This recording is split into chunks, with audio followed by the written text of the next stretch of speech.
ಓಂ ಶ್ರೀ ಕಾಡುಮಲ್ಲೇಶ್ವರ ಸ್ವಾಮಿಯೇ ನಮಃ. ನೀವು ಈಗ ದರ್ಶನ ಮಾಡಿದ್ದು ಅತಿ ಪುರಾತನ ಉದ್ಭವ ಮೂರ್ತಿಯಾದ ಶ್ರೀ ಕಾಡುಮಲ್ಲೇಶ್ವರ ಸ್ವಾಮಿ. ನಮಸ್ತೆ ಸ್ನೇಹಿತರೆ, ಬೆಂಗಳೂರು ನಗರ ಮಲ್ಲೇಶ್ವರಂನಲ್ಲಿರುವ ಶ್ರೀ ಕಾಡುಮಲ್ಲೇಶ್ವರ ಸ್ವಾಮಿ ದೇವಸ್ಥಾನ ಕಡಲೆಕಾಯಿ ಪರೀಕ್ಷೆಗೆ ಸ್ವಾಗತ ಸುಸ್ವಾಗತ. ಕಾಡು ಎಂಬ ಪದವು ಅರಣ್ಯ ಎಂಬ ಅರ್ಥವನ್ನು ಕೊಡುತ್ತದೆ. ಈ ದೇವಾಲಯದ ಸುತ್ತಲೂ ದಟ್ಟವಾದ ಹಸಿರನ್ನು ಸೂಚಿಸುತ್ತದೆ. ಪ್ರತಿ ವರ್ಷ ಕಾರ್ತಿಕ್ ಮಾಸದ 3ನೇ ಸೋಮವಾರ ಕಡಲೆಕಾಯಿ ಪರೀಕ್ಷೆ ನಡೀತಾ ಬಂದಿದೆ. ಕಾಡು ಮಲ್ಲೇಶ್ವರ ಗೆಳೆಯರ ಬಳಗವು ನವೆಂಬರ್ 15ರಿಂದ 18ರವರೆಗೆ 8ನೇ ಆವೃತ್ತಿಯ ಕಡಲೆಕಾಯಿ ಪರೀಕ್ಷೆಯನ್ನು ಆಯೋಜನೆ ಮಾಡಿದರು. ಈ ವರ್ಷದ ವಿಶೇಷ ಏನಂದರೆ ಶೇಂಗಾ ಮೇಳವನ್ನು ಪ್ಲಾಸ್ಟಿಕ್ ಮುಕ್ತ ಹಾಗೂ ರೈತ ಸ್ನೇಹಿಯಾಗಿ ಮಾಡಿರ್ತಾರೆ. ವಿದ್ಯಾರ್ಥಿ ಸ್ವಯಂ ಸೇವಕರು ತಯಾರಿಸಿದ ಸುಮಾರು 2ರಿಂದ 3 kg ಕಡಲೆಕಾಯಿ ಸಾಗಿಸುವ ಕಾಗದ ಚೀಲ ಮತ್ತು ಬಟ್ಟೆ ಚೀಲಗಳನ್ನು ಈ ಒಂದು ಮೇಳದಲ್ಲಿ ಬಳಸಿರ್ತಾರೆ. ಕರ್ನಾಟಕ ಮಾತ್ರವಲ್ಲ, ತಮಿಳುನಾಡು ಹಾಗೂ ಆಂಧ್ರ ಪ್ರದೇಶದ ರೈತರು ಮತ್ತು ಬೀದಿ ವ್ಯಾಪಾರಿಗಳು ಈ ಮೇಳದಲ್ಲಿ ಭಾಗವಹಿಸಿರುತ್ತಾರೆ. ಸುಮಾರು 100ಕ್ಕೂ ಹೆಚ್ಚು ಮಳಿಗೆಗಳನ್ನು ತೆರೆದಿದ್ದರು. ಈ ದೇವಾಲಯದಲ್ಲಿ ಪ್ರತಿ ಸೋಮವಾರ ವಿಶೇಷ ಅಭಿಷೇಕ ಪೂಜೆಗಳು ನೆರವೇರುತ್ತವೆ ಮತ್ತು ಕಾರ್ತಿಕ್ ಮಾಸದಲ್ಲಿ ಬರೀ ವಿಶೇಷ ಪೂಜೆ ಮಾತ್ರ ಅಲ್ಲ, ಶಿವ ದೀಪೋತ್ಸವ ಪೂಜಾ ಕೈಂಕರ್ಯಗಳನ್ನು ಕೂಡ ಮಾಡ್ತಾರೆ. ಈ ದೇವಾಲಯದ ಆವರಣದಲ್ಲಿ ನಾಗರಕಲ್ಲು ಹಾಗೂ ಶ್ರೀ ವಲ್ಲಿ ಸಮೇತ ಸುಬ್ರಹ್ಮಣ್ಯ ಸ್ವಾಮಿ ದೇವಾಲಯ ಕೂಡ ಇರುತ್ತದೆ.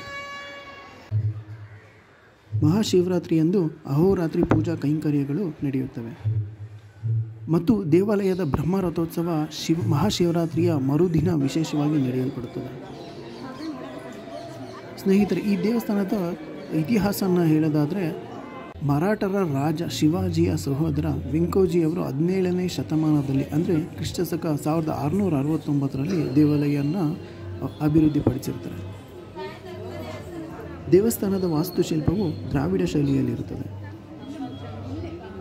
ಸ್ನೇಹಿತರೆ, ನೀವೇನಾದರೂ ದೇವಸ್ಥಾನಕ್ಕೆ ಭೇಟಿ ಕೊಡಬೇಕು ಅಂತ ಅಂದ್ಕೊಂಡಿದ್ರೆ ದೇವಸ್ಥಾನದ ಸಮಯ ಹೀಗಿದೆ. ಬೆಳಿಗ್ಗೆ ಸುಮಾರು 7:30ರಿಂದ ಮಧ್ಯಾಹ್ನ 12 ಗಂಟೆ ತನಕ ತೆರೆದಿರ್ತಾರೆ ಮತ್ತು ಸಂಜೆ 6 ಗಂಟೆಯಿಂದ 9 ಗಂಟೆವರೆಗೂ ತೆರೆದಿರ್ತಾರೆ. ದೇವಸ್ಥಾನದ ಸಮಯ, ವಿಳಾಸ ಮತ್ತು ಇತಿಹಾಸವನ್ನು ಸಂಪೂರ್ಣವಾದ ಮಾಹಿತಿಯನ್ನು ನಾನು ಡಿಸ್ಕ್ರಿಪ್ಷನಲ್ಲಿ ಹಾಕಿರ್ತೀನಿ, ನೋಡಿ. ದೇವಸ್ಥಾನದ ಒಳಗೆ ಮೊಬೈಲ್ ಬಳಸೋದಕ್ಕೆ ಅನುಮತಿ ಇತ್ತು, ಹಾಗಾಗಿ ನಾನು ಮೊಬೈಲ್ ಬಳಸಿದ್ದೀನಿ.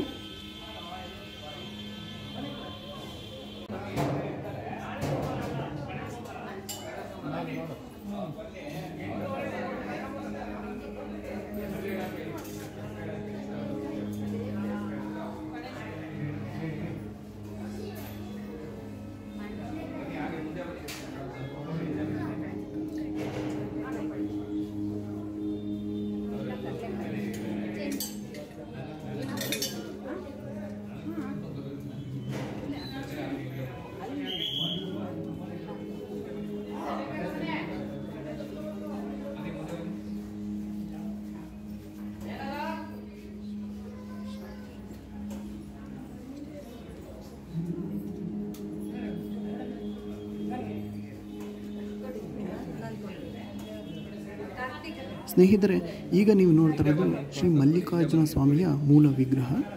ನೋಡಿ, ಕಡಲೆಕಾಯಿ ಪರೀಕ್ಷೆಯ ಪ್ರಯುಕ್ತ ಕಡಲೆಕಾಯಿಯಿಂದ ಅಲಂಕಾರ ಮಾಡಿದ್ದಾರೆ. ನಿಧಾನವಾಗಿ ತೋರಿಸ್ತೀನಿ ನೋಡಿ, ಅದ್ಭುತವಾಗಿ ಅಲಂಕಾರ ಮಾಡಿದ್ದಾರೆ.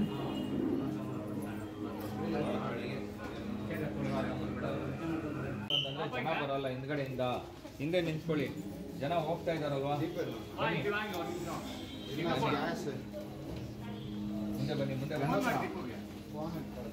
ಬನ್ನಿ, ಬನ್ನಿ, ಮುಂದೆ ಬನ್ನಿ, ನಿಲ್ಲಿಕ್ಕೆ ಹೋಗಬೇಡಿ, ಬನ್ನಿ.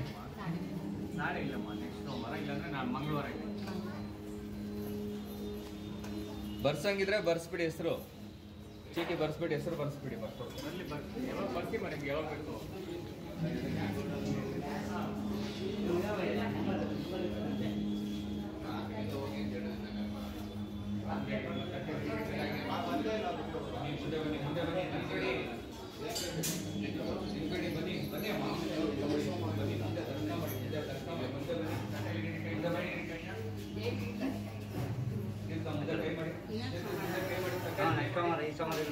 ಬರ್ತೀರಾ?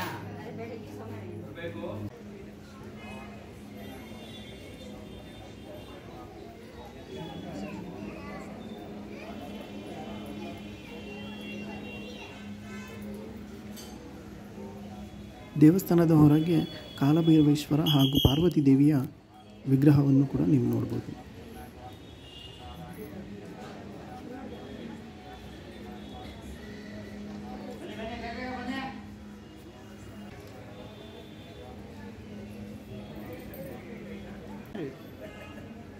ಬನ್ರಿ, ಯಾರು ಬರ್ರಿ ಈ ಕಡೆ ಮುಂದೆ. ಹಲೋ,